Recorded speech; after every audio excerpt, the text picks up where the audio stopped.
नमस्कार दोस्तों, स्वागत है आपका मेरे चैनल मन की उलझन पर। मैं आपको सुनाने जा रही हूँ मगरमुहा उपन्यास, जो मेरे दिल के बहुत पास है। ये एक कहानी नहीं है, बल्कि एक एहसास है, एक सफ़र है। आज हम उसी सफ़र की शुरुआत करने जा रही हूँ। तो बैठिए आराम से, बंद कीजिए अपनी आँखें और इस कहानी को दिल से महसूस कीजिए। और हाँ, इस ऑडियो को पूरा सुनिए, क्योंकि इस कहानी में आपको ऐसा एहसास मिलेगा जो शायद आपको अपने अतीत से जोड़ दे। क्यों हो रही थी सूर्योदय में इतनी देर? एशिया की सबसे बड़ी सोयाबीन फैक्ट्री को पीछे छोड़ देवास रोड की टेकरी पर खड़ा शिखर सूर्योदय की प्रतीक्षा कर रहा था। ना आकाश में बादल थे और ना ही थी धुएं की चादर। मानो समय ठहर सा गया हो। बेचैनी से सोचता हुआ शिखर अपनी जेब से घड़ी निकालकर समय देखता है। ये घड़ी उसके पिता की आखिरी निशानी थी। शिखर घड़ी को कान में लगाता है। घड़ी की टिक टिक उसे समझाती है कि समय ठहरा नहीं है। घड़ी तो ठीक 6 बजा रही थी। सूर्य की प्रतीक्षा में उसका शिक्षक मन बेचैन हो रहा था। ये तो निश्चित था कि पौ फटने से पहले शिखर पहुंच गया था। ख्यालों में डूबे उसके मन में यह विचार आया, आखिर ये पौ का फटना क्या होता है? क्या ये कोई अंधकार का आवरण है जो प्रकाश की छुअन से फूट जाता है? लेकिन इस सवाल का जवाब शिखर नहीं ढूंढना चाहता था। वो इस सवाल को नरेश जी से पूछना चाहता था। नरेश जी यानी नरेश मेहता।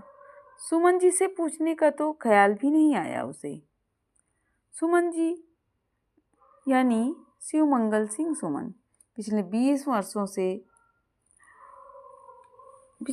वर्षों से उसके पास शिखर का आना जाना था, फिर भी कुछ पूछ नहीं सका। हमेशा उन्हें लोगों से घिरा हुआ ही पाया है।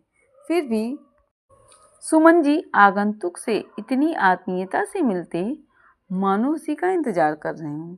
मगर ये उषा सूर्य अब तो हद हो गई।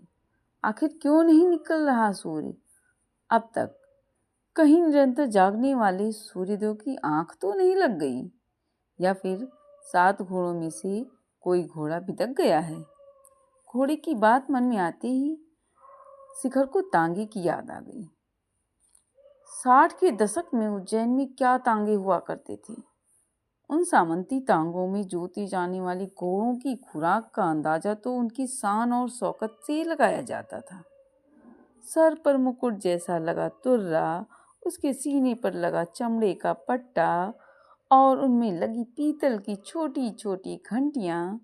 बाबू भाई वकील साहब उनको इस तरह बजाते जैसे घंटियां घोड़े के नहीं उनके मुख में लगी हों। शिखर को 2 तांगे बहुत पसंद थे।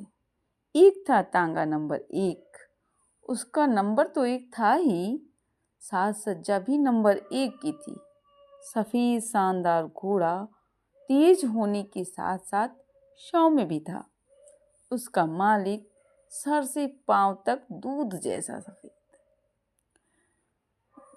वो लगाम को बड़ी ही सौम्यता से पकड़ता। लगाम का हल्का सा इशारा घोड़े के लिए काफी था।